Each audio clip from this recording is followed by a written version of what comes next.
నమస్తే మేడం. మీరు మీ ఫ్యామిలీ అంటే మాకు చాలా అభిమానం మేడం. మీరు ఇలా డైరెక్ట్ గా మాట్లాడుతున్నది చాలా సంతోషంగా ఉంది. నమస్తే మేడం.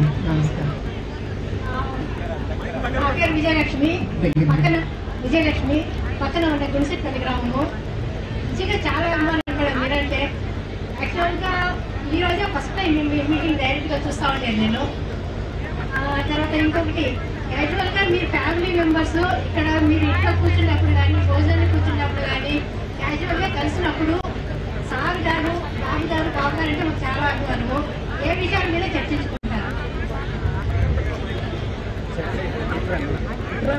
మేము మాకు కుటుంబానికి ఇచ్చేదే తక్కువ టైం. మీ అందరికీ తెలుసు. ఆయనకి ఎప్పుడు ప్రజల్లో ఉంటే చాలా సంతోషం. మేము గడిపే ఆ కొంచెం టైము ఆయన ఒక్కొక్కసారి భయపడతారు. ఎందుకంటే మళ్ళీ ప్రజల అని మేము అంటాం. మా గురించి ఆలోచించరేంటి, మా గురించి అడగరేంటి అని అంటారు. సరే అది మొదలు పెడతారు, తప్పదని.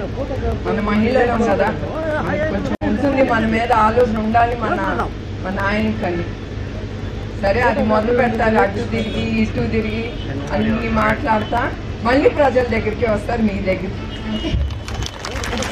రాష్ట్రాన్ని ఎట్లా అభివృద్ధి చేయాలి, ఏమి తీసుకొస్తే మహిళలకు కానీ యూత్ యంగ్స్టర్స్, ఎందుకంటే వాళ్ళే నెక్స్ట్ భావి తరాలు మన దేశాన్ని ముందుకు తీసుకెళ్లేది యంగ్స్టర్స్. వాళ్ళకి ఏం తెస్తే బాగుంటుంది. అందుకే మీరు చూస్తుంటారా, ఇన్నుంటారు విజన్ 2047 గురించి. ఆయన అన్ని దాంట్లోనే ఆయన ఎప్పుడు ఆలోచన ముందు ఉంటుంది. ఈ ప్రభుత్వం ముసలాయన అంటారు, ఈ 2047 కూడా వాళ్ళు ఆలోచించలేరు. అంత ఉంది వాళ్ళ బ్రెయిన్లో. ఆయన ఒక్కొక్కసారి లోకేష్ కంటే కూడా ముందు ఆలోచిస్తారు. ఆయన అంత షార్ప్.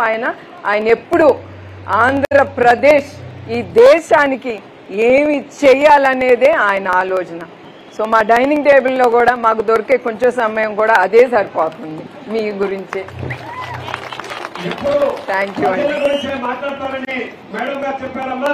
హృదయపూర్వకంగా సారు 100 సంవత్సరాలు సారు ఆరోగ్యంగా ఉండాలని, మరొక ముఖ్యమంత్రి కావాలని, 2047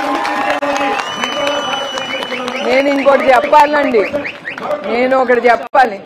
నేను ఎప్పుడు ఆయనతో ఏంటి ఎప్పుడు ప్రజలు అంటారు, కానీ నేను నిజం గెలవాలని ఈ ప్రోగ్రాం తీసుకున్నప్పుడు ప్రజలు కానీ మన తెలుగుదేశం బిడ్డలు కానీ మీరు చూపించే గౌరవం ప్రేమ నేను మర్చిపోలేను. అట్లాంటి గౌరవం ప్రేమ మీరు తప్పకుండా ఇంకా ఎక్కువ చూపిస్తారు చంద్రబాబు నాయుడు గారి మీద. మరి నాకే ఇప్పుడు చాలా సంతోషంగా ఉంది. మీ అందరి గురించి ఆలోచిస్తాను. ఉన్న 10 నిమిషాలు ఆయనతో పొద్దున్న మాట్లాడేటప్పుడు మీ గురించే మాట్లాడతాను. సో ఆయన ఇంకెంత ఆలోచించాలని అనుకుంటాను నేను. ఆయన మీ గురించి ఆలోచించడం 24 గంటలు నేను తప్పు కాదు, నేను తప్పు చేశానేమో అని అనుకుంటాను అప్పుడప్పుడు.